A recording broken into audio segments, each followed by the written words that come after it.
다양하게 우리 인생을 살아가는 것 같아도 이렇게 좁혀서 이렇게 생각해 보면 그렇게 다양하지 않아요. 이 세상에 수많은 사람이 있지만 좁히면 남자 여자로 나눌 수 있고요. 사람들이 어떻게 살아가느냐라고 할 때 사람을 의지하며 살아가는 사람이 있고 하나님과 함께 살아가는 사람이 있고 그 둘로 그냥 나누는 거예요. 하나님을 의지하지 않고 사람을 의지하며 살아가는 사람의 삶은 어떠하느냐? 그러면 어떤 사람이 사람을 의지하며 살아가는 사람이냐? 그러면 이런 사람입니다. 보겠습니다. 15절부터 봅니다. 창세기 50장 15절입니다. 요셉이 형제들이 그들의 아버지가 죽었음을 보고 말하되 요셉이 혹시 우리를 미워하여 우리가 그에게 행한 모든 악을 다 갚지나 아니할까 하고 요셉에게 말을 전하여 이르되 당신의 아버지가 돌아가시기 전에 명령하여 이르시기를 너희는 이같이 요셉에게 이르라 네 형들이 네게 악을 행하였을지라도 이제 바라건대 그들의 허물과 죄를 용서하라 하셨나니 당신 아버지의 하나님의 종들인 우리 죄를 이제 용서하소서 하며 요셉이 그들이 그에게 하는 말을 들을 때에 울었더라.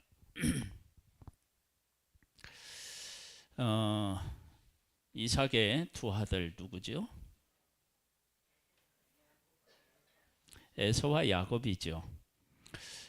처음에 야곱이 팥죽으로 형의 장자 명분을 사지요. 그리고 두 번째는 아버지가 이제 눈에 보이지 않고 죽을 날이 가까웠을 때 내가 에서 장자에게 축복하리라 하고 가서 사냥한 고기 가져오라. 그래서 사냥하는 가는 동안에 엄마하고 야곱이 그 축복을 가로챕니다. 그 일을 당한 후에 에서가 뭐라고 얘기를 하냐면 아버지를 곡할 날이 가까웠으니까 아버지가 곡할 날이면 아버지가 돌아가실 날이 다가왔으니까 아버지가 돌아가시면 내가 이 야곱을 죽이리라 그렇게 이야기를 해요. 즉 아버지가 있어서 차마 야곱을 죽이지 못한 거예요. 그러니까 우리가 사람 때문에 하지 못하는 일들이 있어요. 그러니까 지금 요셉의 형들은 요셉이 자기들을 잘 대우하는 것은 아버지가 지켜보고 있기 때문에 그렇게 하고 있다라고 생각하는 거예요. 여러분 우리가 살면서 어떤 사람을 항상 의식하며 살아갈 수가 있다고요. 근데 그런 삶은 언제 무너져도 무너질 수가 있어요. 지금 요셉의 형들은 누구를 의지하며 지금까지 살아온 거예요? 아버지를 의지했어요. 아버지를 의지하고 살았는데 아버지가 돌아가신다고 하니까 자기들이 믿었던 것이 무너진다고 생각한 거예요. 그래서 위기의식을 갖게 됩니다. 그래서 아버지가 돌아가시고 장례를 치르고 난 후에 요셉에게 와서 아버지의 이름을 빌려요. 아버지가 살아계실 때 너희들이 가서 요셉에게 이렇게 얘기하라. 그렇게 얘기 안 하셨겠죠. 만약에 그런 얘기를 한다면 누구한테 했겠어요? 요셉에게 해야 맞죠. 근데 그렇게 하라고 얘기를 한 거예요. 그러니까 그 얘기를 요셉이 듣고 울었대요. 여러분 사람을 의지하면 무엇이 안 보이느냐 그러면요 하나님의 은혜가 안 보입니다. 하나님이 하신 일이 안 보이는 거예요. 사람을 의지하면. 무엇과 같으냐 그러면 우리가요 제가 이렇게 눈으로 이렇게 보고 있지만 앞에 있는 핸드폰을 이렇게 뚫어지고 보고 있으면 다른 사람이 제대로 볼 수 없잖아요. 사람을 보고 있으면 문제가 어디에 무슨 문제가 있느냐 그러면 하나님이 베풀어 주시는 은혜가 안 보여요. 하나님께서 요셉이라고 하는 한 사람을 애굽으로 이끄셨다고요. 그런데 그 과정에서 형들이 요셉을 어떻게 했냐면 팔았어요. 이때 요셉은 어떤 생각을 했느냐 그러면 하나님께서 생명을 구원하시려고 나를 이곳에 보내신 분은 하나님이시다. 형들에게 그런 고백을 해요. 그런데 형들은 이 이야기를 듣고도 그 이야기를 신뢰하지 못했습니다. 그냥 요셉이 아버지도 살아계시고 그러니까 듣기 좋으라고 한 얘기겠지, 그렇게 생각한 거예요. 그래서 지금 아버지하고 그리고 그 형제들이 같이 살고 있고 요셉도 함께 살고 있지만 항상 마음에 평안을 갖고 살지를 못한 거예요. 어느 날 문득 요셉이 우리에게 원수 갚으면 어떡하지? 원수 갚으면 어떡하지? 이런 생각을 가지고 살아갔던 거예요.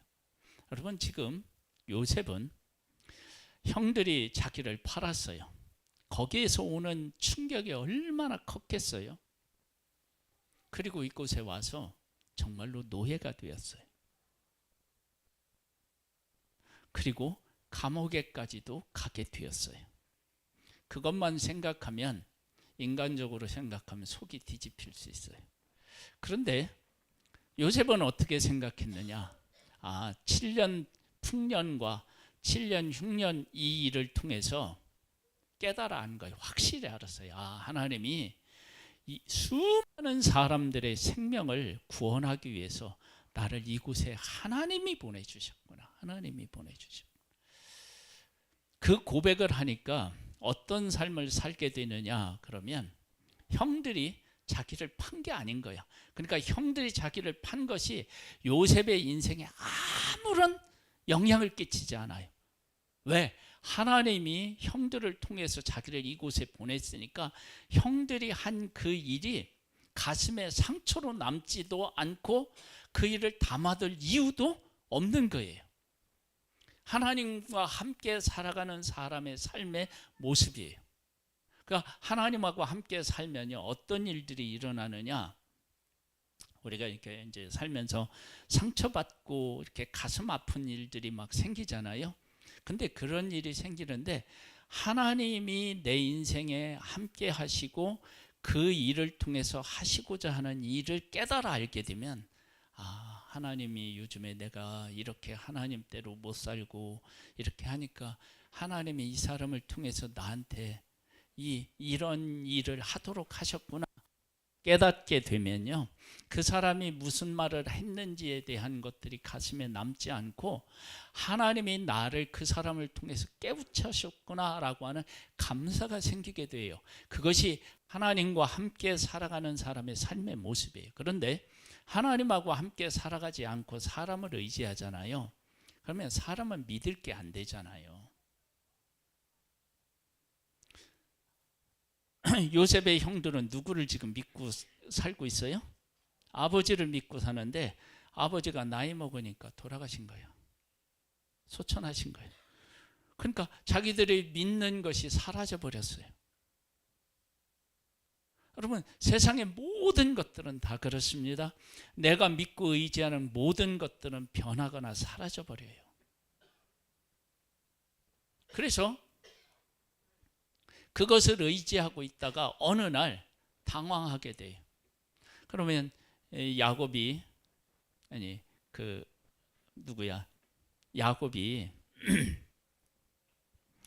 나이 많아서 늙어 죽으려고 할 때 형들은 어떤 마음이었을까요? 아버지 죽지 마. 아버지 죽으면 큰일 나. 우리 요셉이 우리한테 원수 갚으면 어떡해? 그런 마음으로 아버지가 돌아가시지 않기를 기도했을지 몰라요. 그런데 형들이 지금 고민하는 그 고민은 사실은 할 필요가 전혀 없는 고민이었어요.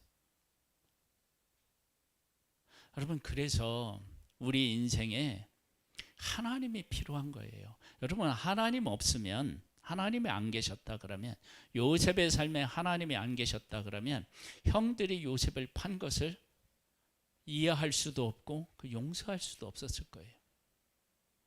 그런데 그곳에 하나님이 개입하시고 하나님이 요셉의 삶과 함께 하시니까 요셉의 삶에서 형들이 자기를 판 것은 하나님이 생명을 구하기 위해서 그들을 쓰신 것밖에 안 되는 거야. 여러분, 우리 인생에 하나님의 사람이 그래서 우리 인생 가운데 함께 있다는 것이 얼마나 감사한 일인지 몰라요. 여러분, 우리가 하나님을 믿고 이렇게 살면서 정말로 하나님과 동행하는 사람이 있으면요, 그 사람에게 내가 큰 아픔을 주어도요, 그 사람은 그 아픔을 하나님 안에서 소화해내고 해결해낼 수 있는 힘이 있어요. 하나님은 그렇게 하십니다. 내가 하나님을 믿는데 그런 일이 잘 안 된다 그러면은요, 하나님 앞에 기도해서 하나님이 정말 내 인생에 개입하셔서 그렇게 삶을 해석해낼 수 있게 해달라고 기도하세요. 그러면 하나님이 그런 일을 하셔요.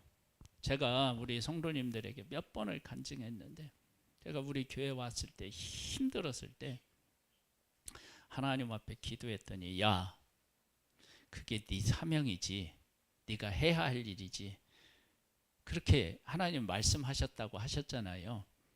아이, 그러면 나 혼자만 성도, 우리 나 혼자만 힘들어하고 그랬겠어요? 성도들이 잘못한 것 없겠어요? 있죠. 왜 없어요? 성도들이, 형이 요셉을 팔았죠. 이건 잘못한 일이죠. 그런데 그 잘못한 일이 하나님이 개입하셔서 일하시면 달라지는 거예요. 요셉이 이건 형들이 판 게 아니라 하나님이 수많은 사람의 생명을 구원하기 위해서 나를 먼저 이곳에 보내셨구나. 그렇게 해석하고 나니까 그 형들이 판 것은 용서하고 말 것도 없어. 왜? 하나님이 하신 일이니까.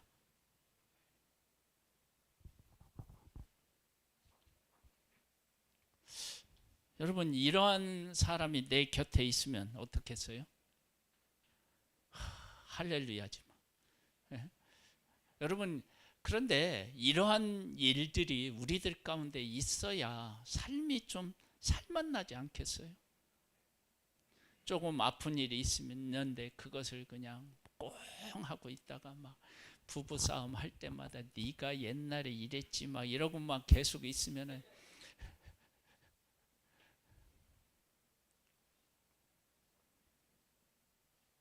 얼마나 힘들겠습니까?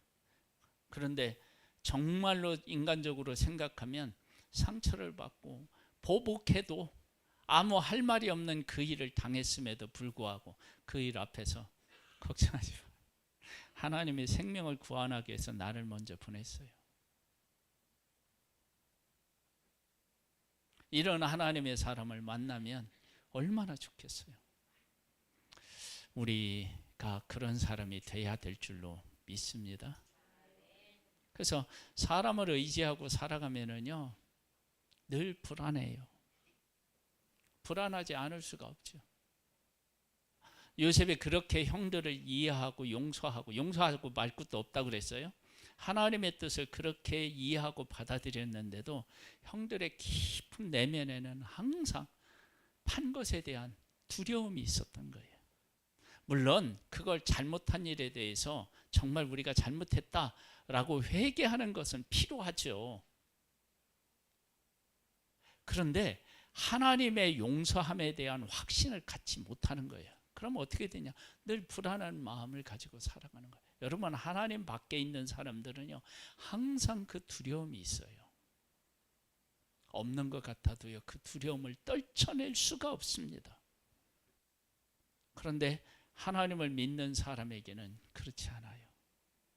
나타나잖아요. 세상을 보는 관점이 완전히 다르기 때문에 그래요. 달라요.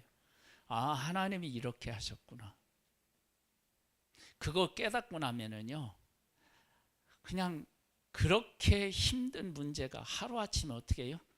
그냥 아무것도 아닌 문제 감사로 그게 바뀌어요. 바뀌어.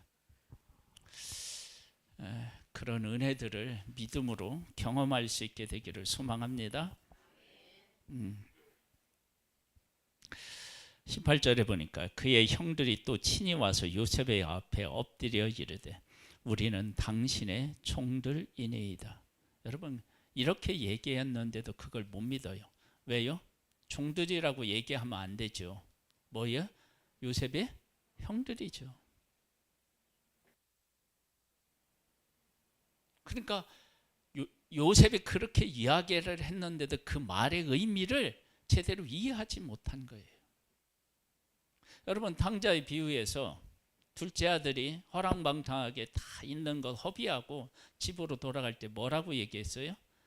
내가 나를 품꾼의 하나로 여겨주세요, 그렇게 했어요.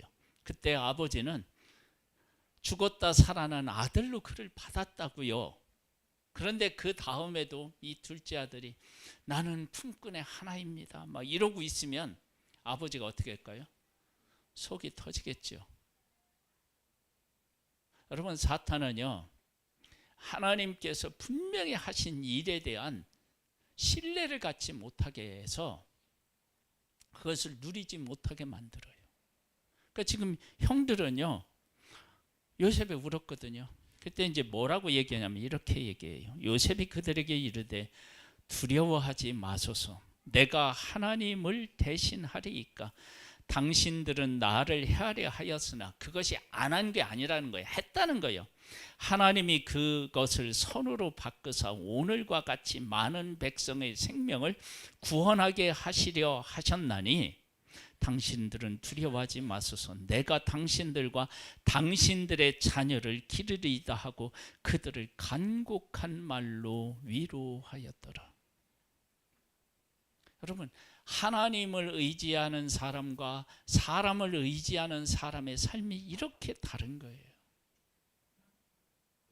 1년 우리는 어떻게 살았습니까? 사람을 의지하고 살 때도 있었고 하나님을 의지하고 살 때도 있었을 거예요. 여러분, 2026년 하나님을 의지하고 살아가면 내 삶에 일어나는 그 일들에 대한 해석이 완전히 달라져요. 하나님이 하신 일을 깨달아 알고 그 가운데서 하나님이 어떤 의미로 이 일을 하셨는지를 알아서 우리의 삶이 하나님 안에서 새로워지기를 주님의 이름으로 축복합니다. 하나님과 함께 살아가는 요셉의 또 다른 하나의 신앙 고백이 있습니다. 그게 22절로부터 나와요. 요셉이 그의 아버지의 가족과 함께 애굽에 거주하여 110세를 살며 에브라임 자손 3대를 보았으며 므낫세의 아들 마길의 아들들도 요셉의 스라에서 양육되었더라. 요셉이 그의 형제들에게 이르되 나는 죽을 것이나 하나님이 당신들을 돌보시고 당신들을 이 땅에서 인도하여 내사 아브라함과 이삭과 야곱에게 맹세하신 땅에 이르게 하시리라 하고 24절의 고백을 하기 전에 성경은 무엇을 이야기하고 있느냐면 요셉이 그의 아버지의 가족과 함께 애굽에 거주하여 몇 년을 살았다고요? 110세를 살았는데 에브라임 자손 몇 대를 보았어요? 3대를 보고요. 므낫세의 아들 마길의 아들도 요셉의 스라에서 양육되었대요. 맞아요? 세월이 그렇게 이렇게 흘렀는데도 여러분 이거 잘 생각하셔야 돼요. 흘렀는데 요셉은 애굽에서 영웅 대접을 받았고요. 그렇지 않았겠어요? 애굽을 구원해내고 애굽을 부강한 나라로 만들었으니까 행정 체계를 완전히 이렇게 갖추어 놓았으니까 요셉이라고 하는 사람의 애굽에서의 위치는 그 역량은 어마어마했을 거예요. 그렇게 애굽에서 삶을 누리고 있고 또 그곳의 문화에 젖어 있을 법한 그런 삶을 살았음에도 불구하고 그에게 무엇이 살아있어요? 하나님의 약속 언약이 살아있어요. 여러분, 믿음이 있는 사람이 어떤 사람인지 알아요? 하나님의 약속 언약이 그 어떤 일 속에 내가 있어도 그것이 살아있는 사람인 거예요. 여러분, 하나님을 믿는 사람은요, 하나님이 살아있잖아요. 그럼 하나님이 살아있으면 어떻게 되느냐? 내가 뭔 일을 하다가 그 일을 하나님의 있고 끝까지 할 수가 없어요. 하나님이 어떻게 해요? 생각이 나요.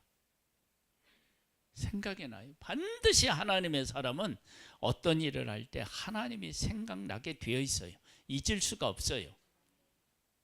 그러니까 지금 요셉은 세상에서 누릴 수 있는 모든 권력을 다 누리고 모든 영광을 다 누리는데 그 안에 그 중심에 살아있는 것은 하나님의 백성이었고 하나님의 언약이었어요. 그렇게 되면 어떤 일이 생기느냐? 애굽에서 주는 총리 자리 그거 별거 아니에요. 왜? 하나님의 언약이 살아있으면. 하나님의 언약이 살아있으면 그 권력을 가지고 얻을 수 있는 물질 그거 아무것도 아니에요. 언약이 있으면.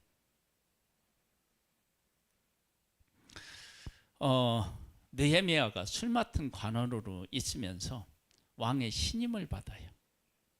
그런데 예루살렘에 남아있는 백성이 환난을 당하고 성문은 불타고 성벽은 무너졌다는 얘기를 듣고 하나님 앞에 금식하며 기도하다가 왕에게 나를 좀 보내주세요. 내가 가봐야 되겠습니다. 왕의 허락을 받고 와요. 여러분 생각해 보세요. 왕의 술 맡은 관원은요, 왕의 절대적 신임을 얻는 사람이에요. 여러분, 내가 포로로 잡혀가서 왕의 신임을 받는다는 것은 이건 그 어떤 것보다도 중요하다고 여길 수 있는데 하나님의 언약의 백성인 것을 잊지 않고 살았을 때에는 술 맡은 관원의 자리를 언제든지 어떻게 해요? 내려놓을 수 있는 거예요. 내가 하나님의 사람인지 하나님에게 속한 사람인지 하나님과 함께하는 사람인지를 그런 것들을 통해서 알 수 있어요. 여러분, 우리가 함께 신앙생활을 하면서 우리들끼리 살아가면 좋을 때는 얼마나 좋습니까? 집사님, 권사님, 장로님 막 이렇게 하면서 막 그럴 수 있는데 어느 순간에 미워질 수 있어요. 싫어질 수 있다고요. 그런데 그런 인간적인 감정과 인간적인 것이 있을 때 하나님의 사람은 뭘 생각하느냐? 하나님께서 우리를 품어주신 그 은혜와 사랑을 생각하게 되어 있어요. 그것을 생각하면 어떻게 되는지 알아요? 그게 중요해서요. 내 감정이 그것으로 다스려져요. 그러한 삶을 우리가 살아가게 되는 거예요. 그래서 하나님과 함께 살아가는 사람의 삶과 사람을 의지하고 세상의 것을 의지하며 살아가는 삶이 이렇게 다른 거예요. 내가 2025년은 어떻게 살아왔나요? 하나님을 의지하고 살아왔나요? 아니면 사람과 세상의 것을 의지하며 살아왔나요? 이게 왔다 갔다 했나요? 여러분, 이게 왔다 갔다 한 것을 통해서도 하나님은 우리에게 말씀하시는 거예요. 하나님을 의지하고 살았을 때의 삶의 이 기쁨과 감격, 그리고 내가 내 감정에 의지하고 사람을 의지하고 세상에 보이는 것을 의지하며 살았을 때 그 허무함과 그 비참함을 여러분 다 느끼잖아요. 여러분, 사람 의지하면 어떻게 해요? 사람이 이렇게 변한 것 같고 그러면은요, 참 사람 살맛 안 나요. 그런데 하나님과 함께 살아가는 사람은요, 그 일을 통해서 하나님이 나에게 하시는 일을 봐요. 그래서 어떻게 되냐면 그 일이, 아이고 이래서 하나님이 이 일을 내가 나로 하여금 겪게 하셨구나, 참 감사하네. 그 일에 감사하게 돼. 그런 삶을 요셉이 살았고요. 형들은 인간적인 것을 의지하며 살았어요. 그러니까 항상 그 마음이 불안했죠. 그리고 그 하나님과 함께 살아간 요셉은 그 모든 세상의 부귀영화를 다 누렸는데 그거 아무것도 아니고 요셉은 뭘 바라봤어요? 하나님이 우리를 약속의 땅으로 이끄실 것이다. 나는 지금 애굽의 총리로 있지만 그걸 바라본다. 그 얘기는 다른 말로 얘기하면 그 후손들에게 너희들이 나중에 노예 생활 하더라도 뭘 바라보라는 거예요? 하나님 나라를 바라봐라.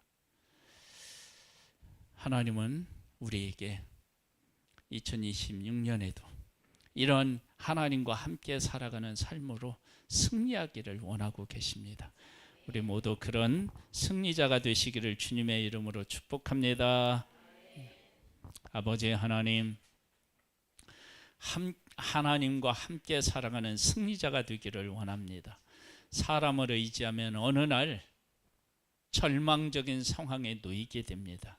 그러나 하나님을 의지하고 하나님과 함께 살아가면 하나님께서 우리에게 베푸시는 은혜 때문에 내 안에 일어나는 것들을 새롭게 해석해낼 수 있는 능력이 있습니다. 오 하나님, 이런 믿음의 사람 되기를 소망합니다. 예수님의 이름으로 기도드립니다. 아멘.